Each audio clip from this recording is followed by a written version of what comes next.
मुत्तहिदा कौमी मूवमेंट पाकिस्तान के लीडर और federal minister for IT and telecommunication Syed Aminul हक ने लंदन हाई कोर्ट के सामने अपने एक बयान में इस बात को तस्लीम किया है कि उन्होंने MQM के बानी और कायद अल्ताफ़ हुसैन के ख़िलाफ़ एक जाली डॉक्यूमेंट, जो उनके ख्याल में जाली डॉक्यूमेंट था, उसकी बुनियाद पर उन्होंने 2019 में इंग्लिश हाई कोर्ट में उन्होंने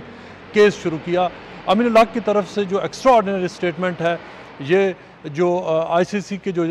जज मिस्टर जस्टिस जोन्स हैं, उनके सामने क्रॉस एग्जामिनेशन के दौरान उस वक्त सामने आई जब अल्ताफ़ हुसैन के वकील रिचर्ड स्लेट केसी ने उनसे जो उनका केस है उस हवाले से पूछा। अमीनुल हक ने इस बात का एतराफ़ किया कि 2019 में जब उन्होंने 2019 अक्टूबर में जब उन्होंने लंदन हाई कोर्ट में अल्ताफ़ हुसैन के ख़िलाफ़ 7 प्रॉपर्टीज़ लेने के हवाले से जो क्लेम शुरू किया, उस वक्त उन्होंने अपनी क्लेम फार्म के साथ मुत्तहिदा कौमी मूवमेंट पाकिस्तान का 2015 का वो कॉन्स्टिट्यूशन अटैच किया अपने एविडेंस और अपनी केस की सपोर्ट में, जिसको एक साल के बाद यानी सितंबर अक्टूबर 2020 में फिर अमीनुल हक ने कोर्ट को बताया कि मुझसे गलती हो गई है और ये कि जो जिस बुनियाद पर, जिस कॉन्स्टिट्यूशन की बुनियाद पर मैंने केस शुरू किया है वो एक्चुअली एक जाली कॉन्स्टिट्यूशन है और उसकी कोई वैलिड, उसकी कोई हैसियत नहीं है, वो इनफेक्टिव है और ये कि उसको मुस्तरद किया जाए, उसको ख़त्म करके मेरे केस की जो बुनियाद है अल्ताफ़ हुसैन के ख़िलाफ़, वो 2016 का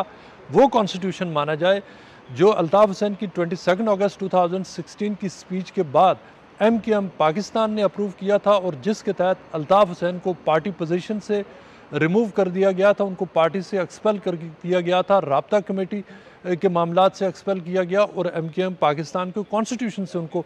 हटाया गया। ये जो कोर्ट रूम में जब ये बात सामने आई तो ये सब के लिए इस हवाले से बहुत हैरान कुन थी कि मुत्तहिदा कौमी मूवमेंट पाकिस्तान का सारा जो क्लेम जिसकी बुनियाद थी वो उस 2015 की कॉन्स्टिट्यूशन की बेस पे थी और उसको मुख्तलिफ लंदन और पाकिस्तान में MQM के वकला ने वेट किया था। इस पर जो जज हैं उन्होंने भी सवालात पूछे सैयद अमीनुल हक से कि उनको कब पता चला और उनको एक साल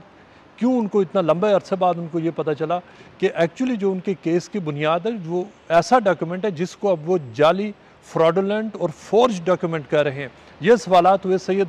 अमीनुल हक से। इस पर अमीनुल हक ने कहा कि उन्होंने एक साल के बाद रियलाइज़ किया कि उनसे बहुत बड़ी गलती हो गई है और उन्होंने उसको रेक्टिफाई किया। इस हवाले से उनसे तकरीबन 20 से 25 सवालात पूछे गए। एक और मौका पर सैयद अमीनुल हक से पूछा गया कि कोर्ट में उन्होंने तकरीबन एक साल पहले एक डिस्क्लोजर दिया था, डिस्क्लोजर ऑफ डॉक्यूमेंट्स, कि ये चीज़ें वो डिस्क्लोज करने जा रहे हैं, लेकिन उस वक्त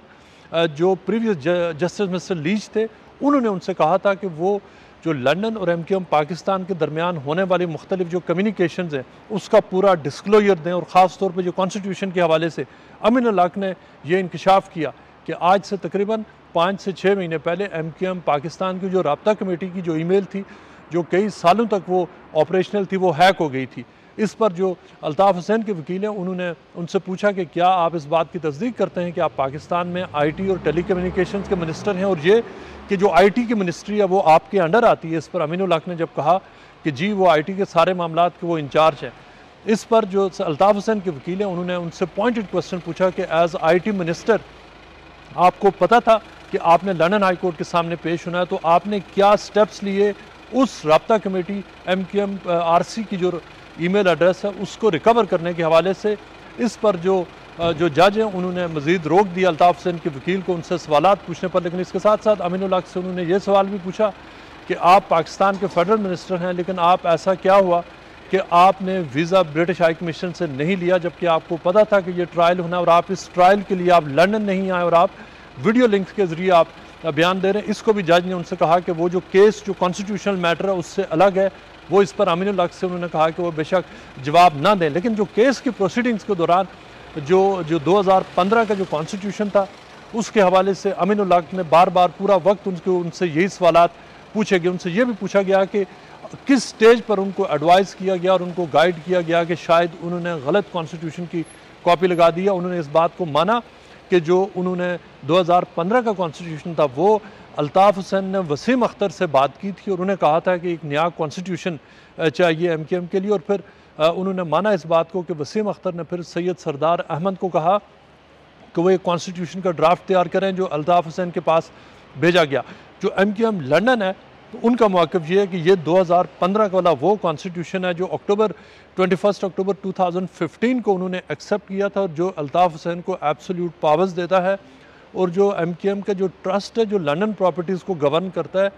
उसमें अल्ताफ़ हुसैन को जो असल स्टेक वो देता है। और ये कि ये वो वाला कॉन्स्टिट्यूशन है जिसकी बुनियाद पर अल्ताफ़ हुसैन जो ट्रस्ट है वो अल्ताफ़ हुसैन के लिए एग्जिस्ट करता है, और अल्ताफ़ हुसैन जो अल्टीमेट जो बेनिफिशियल जो ऑनर है इन प्रॉपर्टीज़ के वो हैं। लेकिन MKM पाकिस्तान का ये कहना है कि अल्ताफ़ हुसैन की 22 अगस्त 2016 की जो स्पीच थी, उस स्पीच के बाद उनको पार्टी के सारे जो मामलात हैं उनसे खारिज कर दिया गया। और अगस्त 2016 के एंड पर जो MKM पाकिस्तान ने कॉन्स्टिट्यूशन अडॉप्ट किया था, जो जब फ़ारूक सत्तार लीडर थे, वो वाला कॉन्स्टिट्यूशन है जो एक्चुअली MKM पाकिस्तान के सारे मामलात को गवर्न करता है, और अल्ताफ़ हुसैन भी उसी कॉन्स्टिट्यूशन के अंडर आते हैं। और MKM पाकिस्तान का मौक़िफ़ ये है कि जब वो कॉन्स्टिट्यूशन अडॉप्ट हो गया तो उसके बाद जो लंदन की प्रॉपर्टीज़ हैं वो MKM पाकिस्तान की हो गई। और उसकी वजह यह है कि चूँकि जो ट्रस्ट है, ट्रस्ट एग्जिस्ट करता है